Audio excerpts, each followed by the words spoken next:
Hi hello friends, എല്ലാ കൂട്ടുകാർക്കും ചെമ്പനീർ പൂവിൻ്റെ പുതിയൊരു റിവ്യൂയിലേക്ക് സ്വാഗതം. അങ്ങനെ നമ്മുടെ സച്ചി അവിടെ മുത്തശ്ശിയുടെ വീട്ടിലാക്കിയിട്ട് ചന്ദ്ര അവിടെ നിന്നും പോരുകയാണ്. വളരെ വിഷമത്തോടു കൂടി തന്നെയാണ് ചന്ദ്ര പോകുന്നത്. ആ സമയം ചന്ദ്രയുടെ അരികിലേക്ക് കൂടുതലായി അടുക്കുകയാണ് സുധി ചെയ്യുന്നത്. അതുപോലെ തന്നെ അവന് സച്ചിക്ക് ഫോൺ ചെയ്യാൻ നിൽക്കുന്ന സമയത്ത് അവൻ്റെ അമ്മയെ അവിടെ പിടിച്ചിരുത്തുകയും അവന് ഭയങ്കര പഠിക്കാനുണ്ട്, എനിക്ക് പറഞ്ഞതാ എന്നൊക്കെ പറഞ്ഞങ്ങനെ പലപ്പോഴായിട്ടും ചന്ദ്രയെ സച്ചിയിൽ നിന്നും അകറ്റി മാറ്റുന്നത് ഓരോ കാരണങ്ങൾ പറഞ്ഞ് അമ്മയ്ക്ക് അവന് ഫോൺ ചെയ്യാനായാലും കാണാനുള്ള അവസരങ്ങളൊക്കെ മുടക്കുന്നത് ഈ സുധി തന്നെയാണ്.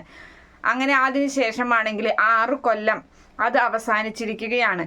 അപ്പോൾ അവനിപ്പോൾ വയസ്സ് 12, സച്ചിക്ക് വയസ്സ് 12 അങ്ങനെ സച്ചി ആണെങ്കിൽ തിരികെ വീട്ടിലേക്ക് വരാനുള്ള ഒരു ഇതിന് വേണ്ടിയിട്ട് ചന്ദ്രയും അതുപോലെ രവീന്ദ്രനും കൂടിയിട്ട് അമ്മയെ ചെന്ന് കാണുകയാണ്. അമ്മയോട് പറയുന്നുണ്ട്, അപ്പം ഇത്ര വേഗം 6 കൊല്ലം കഴിഞ്ഞൂലേ എന്നൊക്കെ ഇങ്ങനെ ചോദിക്കുകയാണ്. അപ്പം അതെ എന്ന് പറയുന്നുണ്ട്. അങ്ങനെ ആ സമയത്ത് അവനുമായിട്ട് പോവാൻ വേണ്ടി നിൽക്കുമ്പോൾ സച്ചി ആണെങ്കിൽ അവിടെ കൂട്ടുകാരൊക്കെ ആയിട്ട് കളിച്ചിങ്ങനെ ഓടി വരികയാണ്.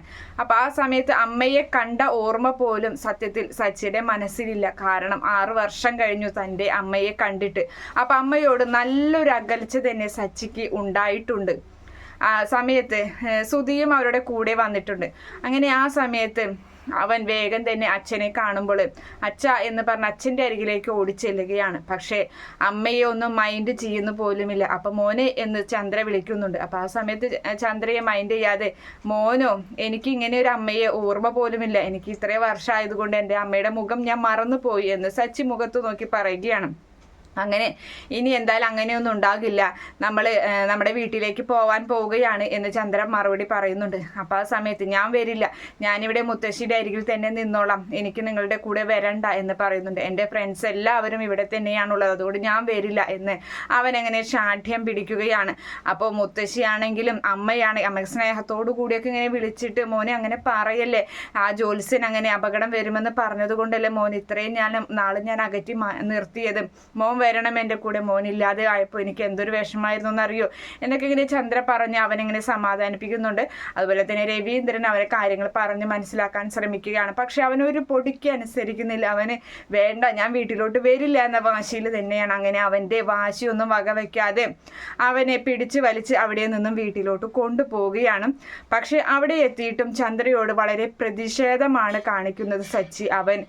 അമ്മ പറയുന്നതിനൊക്കെ നേർ തട്ടുത്തരവും കാര്യങ്ങളൊക്കെ പറയുന്നുണ്ട്. അപ്പൊ തന്നെ ചന്ദ്ര പറയുന്നുണ്ട്, ഇവൻ ഇവിടെ ഇന്ന് പോയതിന് ശേഷം ഇവൻ്റെ സ്വഭാവത്തിൽ വളരെ വലിയ വ്യത്യാസമാണ് വന്നിട്ടുള്ളത്, ഇവൻ പൊട്ട സ്വഭാവമായി തുടങ്ങി. അപ്പോൾ രവീന്ദ്രൻ പറയാണ്, അത് നീ ഇല്ലാതെ വളർന്നത് കൊണ്ടാണ്, അതെന്തായാലും കുഴപ്പമില്ല, നമ്മുടെ അരികിൽ നിന്ന് വളർന്നു കഴിഞ്ഞാൽ അതൊക്കെ മാറിക്കോളും എന്നിങ്ങനെ രവീന്ദ്രൻ മറുപടി പറയുകയാണ്. എന്തായാലും അങ്ങനെ ആ സമയത്ത് അവന് ഭക്ഷണം, 2 പേർക്കും ഭക്ഷണം ഇങ്ങനെ വിളമ്പുകയാണ്, സച്ചിക്കും സുധിക്കും വേണ്ടിയിട്ട്. അപ്പോൾ സുധിക്ക് വിളമ്പി കഴിഞ്ഞ് സച്ചിക്ക് വിളമ്പാൻ നിൽക്കണ് നമ്മുടെ ചന്ദ്ര. ആ സമയത്ത് സുധി പറയുന്നുണ്ട്, അമ്മേ എനിക്ക് ഇത്തിരി കറി കൊണ്ട് തന്നെ എന്ന് പറയുമ്പോൾ, ആ ശരി മോനെ കൊണ്ടുതരാം, സച്ചി ഇത് വിളമ്പി കഴിച്ചോളൂട്ടാ എന്ന് പറഞ്ഞ് ചന്ദ്ര അവിടെ നിന്നും പോവുകയാണ്. അപ്പോൾ സച്ചിക്ക് വിളമ്പി കൊടുക്കുന്നതിലുള്ള അസൂയയാണ് ശരിക്കും സുധി അവിടെ കാണിച്ചത്. അപ്പോൾ അത് നമ്മുടെ സച്ചിക്ക് കറക്റ്റായി മനസ്സിലാകുന്നുണ്ട്. പക്ഷെ ചന്ദ്രയ്ക്ക് അത് മനസ്സിലാകുന്നില്ല കേട്ടോ. അങ്ങനെ ചന്ദ്ര അടുക്കളയിലേക്ക് പോവാൻ നിൽക്കുമ്പോൾ ഇവനാണെങ്കിൽ ഇവൻ്റെ പാത്രം തട്ടിത്തെറിപ്പിക്കുകയാണ് ചെയ്തത്. അവൻ ഭക്ഷണം ഇടാതെ അവൻ തട്ടിത്തെറിപ്പിച്ചിട്ട് അവിടെ നിന്നും എഴുന്നേൽക്കുകയാണ്. അപ്പോൾ ആ സമയത്ത് ചന്ദ്ര ഓടി വരുന്നുണ്ട്, എന്താടാ നീ ചെയ്തത് എന്ന് ചോദിക്കുകയാണ്. അങ്ങനെ അപ്പോൾ എനിക്ക് വേണ്ട ഭക്ഷണം എന്ന് പറയുന്നുണ്ട്. അപ്പോൾ സുധി പറയണം, അവന് വേണ്ടെങ്കിൽ കഴിക്കണ്ട, എനിക്ക് കൊണ്ടുപോയു എന്ന് പറഞ്ഞിട്ട്. അപ്പോൾ അവനങ്ങനെ സ്വാർത്ഥതായിട്ടുള്ളൊരു സ്വഭാവമാണ് സുധിയുടെ. അപ്പോൾ സുധിയുടെയും പ്ലേറ്റ് ദേഷ്യം കൊണ്ട് നമ്മുടെ സച്ചി തട്ടിത്തെറിപ്പിക്കുകയാണ്. അവൻ കഴിച്ചിരുന്ന ഭക്ഷണം തട്ടിത്തെറിപ്പിച്ച് താഴെ ഇടുന്നുണ്ട്. അപ്പോൾ ചന്ദ്ര വന്നിട്ട് പറയുന്നുണ്ട്, നിനക്ക് നല്ല അടിയുടെ കുറവാണ്, നീ ഇങ്ങനെയായാലൊന്നും ശരിയാവില്ല എന്ന് പറഞ്ഞിട്ട് ഒരു ചട്ടകം എടുത്ത് പഴിപ്പിക്കുകയാണ്. എന്നിട്ട് നേരെ അവൻ്റെ ട്രൗസറിൻ്റെ താഴെയായിട്ട് കാൽമുട്ടിൻ്റെ മുകളിലായി അങ്ങനെ വെച്ച് കൊടുക്കുകയാണ് ചെയ്യുന്നത്.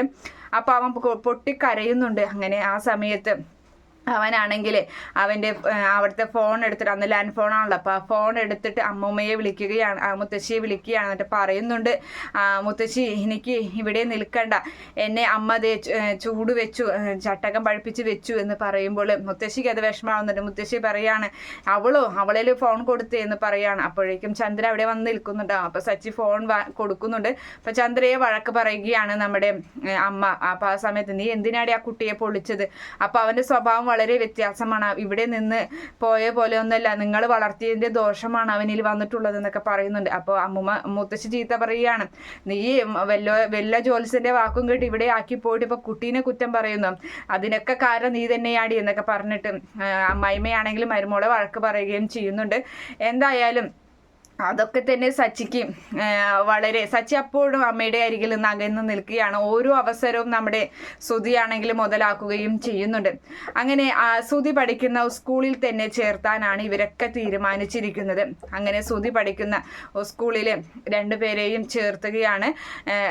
അപ്പോൾ ഒരേ ക്ലാസ്സിൽ തന്നെയാണ് അവരങ്ങനെ പഠിക്കുന്നത്. ആ സമയത്താണെങ്കിൽ നമ്മുടെ പരീക്ഷയ്ക്ക് നല്ല മാർക്ക് സുധിക്കാണെങ്കിൽ എല്ലാം അത്യാവശ്യം മാർക്കുണ്ട്, സെക്കൻഡ് റാങ്കാണ്. അപ്പോൾ ഫസ്റ്റ് വേറൊരു കുട്ടിക്കാണ്.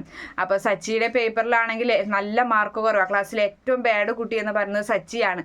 അപ്പോൾ സച്ചിയുടെ പേപ്പർ ഇങ്ങനെ കൊടുക്കുമ്പോൾ മാഷ് പറയുന്നുണ്ട്, ഈ സ്കൂളിന് തന്നെ നാണക്കേടാണ് ഇതുപോലുള്ളൊരു കുട്ടി എന്നിങ്ങനെ പറഞ്ഞ് അങ്ങനെ നിൽക്കുന്നുണ്ട്. എന്തായാലും അതിന് ശേഷമാണെങ്കിൽ അവർ പുറത്തിറങ്ങുകയാണ്. അപ്പോൾ സച്ചിയെ കളിയാക്കിയിട്ട് സുധി ചോദിക്കുന്നുണ്ട്, നിനക്ക് എങ്ങനെയുണ്ടാ മാർക്ക് നോക്കട്ടെ എന്ന് പറഞ്ഞ ആ പേപ്പർ തട്ടിപ്പറിക്കുകയാണ്. അപ്പോൾ അയ്യേ ഇതിനാണോ നീ സ്കൂളിൽ വരുന്നത് എന്നൊക്കെ ചോദിച്ചിട്ട് സുധി സച്ചിയെ കളിയാക്കുന്നുണ്ട്. അപ്പോൾ സച്ചി പറയാണ്, നീ വലിയ വർത്താനൊന്നും പറയണ്ട, നിനക്ക് ഫസ്റ്റ് ഒന്നല്ലല്ലോ കിട്ടിയത്, നിനക്ക് സെക്കൻഡ് അല്ലേ, നീ ആദ്യം ഫസ്റ്റ് ആവാൻ നോക്ക് എന്നും പറഞ്ഞിട്ട് ആ പേപ്പറും വാങ്ങി അവിടെ നിന്നും പോവുകയാണ്. അങ്ങനെ ആ സമയത്താണെങ്കിൽ നമ്മുടെ സുധിക്ക് അത് ഭയങ്കര ദേഷ്യമാവുകയാണ്. അപ്പോൾ സുധിയാണെങ്കിൽ ആ ഫസ്റ്റ് വാങ്ങിയ കുട്ടിയോട് വളരെയധികം ദേഷ്യം പ്രകടിപ്പിക്കുകയും അങ്ങനെ ഒരു ദിവസം ആ കുട്ടി നിന്ന് കരയുന്ന കാഴ്ചയാണ്. ആ ഫസ്റ്റ് കിട്ടിയ കുട്ടി നിന്ന് കരയുകയാണ്. ആ കാഴ്ച കണ്ടുകൊണ്ടാണ് അവിടേക്ക് സച്ചി വരുന്നത്. അപ്പോൾ എന്തിനാ നീ കരയുന്നത് എന്ന് സച്ചി ചോദിക്കുകയാണ്. അപ്പോൾ പറയുന്നുണ്ട്, നിന്റെ ചേട്ടൻ എന്നെ ഭീഷണിപ്പെടുത്തി, ഇനി ഞാൻ പഠിക്കരുതെന്നാണ് അവൻ പറഞ്ഞിട്ടുള്ളത്, അഥവാ ഇനി പരീക്ഷ എഴുതുകയാണെങ്കിൽ തന്നെ പരീക്ഷയ്ക്ക് തെറ്റായിട്ട് എഴുതണം, അവന് ഫസ്റ്റ് ആവണം എന്നൊക്കെയാണ് എന്നെ പറഞ്ഞ് ഭീഷണിപ്പെടുത്തിയിട്ടുള്ളത്. അവൻ നമ്മുടെ പോലെ ഒരു കുട്ടിയല്ലേ, നീ എന്തിനാ അവൻ്റെ ഭീഷണിയിലൊക്കെ പേടിക്കുന്നത് എന്ന് ചോദിക്കുമ്പോൾ എനിക്ക് അവനെ പേടിയാണ്, അവൻ സച്ചി വിചാരിക്കുന്ന പോലെയൊന്നുമല്ല, സച്ചിയുടെ സ്വഭാവം പോലെയൊന്നുമല്ല സുധിയുടെ സ്വഭാവം എന്നൊക്കെ ഇങ്ങനെ പറഞ്ഞ ആ കുട്ടി വളരെ വിഷമത്തോടു കൂടി അങ്ങനെ കരഞ്ഞു നിൽക്കുകയാണ്. പക്ഷെ അതിന് പരിഹാരം ഉടനെ തന്നെ നമ്മുടെ സച്ചി കാണുന്നുണ്ട്. അതെന്താണെന്ന് അടുത്ത റിവ്യൂവിൽ പറയാം. ഈ റിവ്യൂ ഇഷ്ടപ്പെടുകയാണെങ്കിൽ ഈ ചാനൽ ഒന്ന് സബ്സ്ക്രൈബ് ചെയ്ത് സപ്പോർട്ട് ചെയ്യാം. Okay friends, bye, thank U.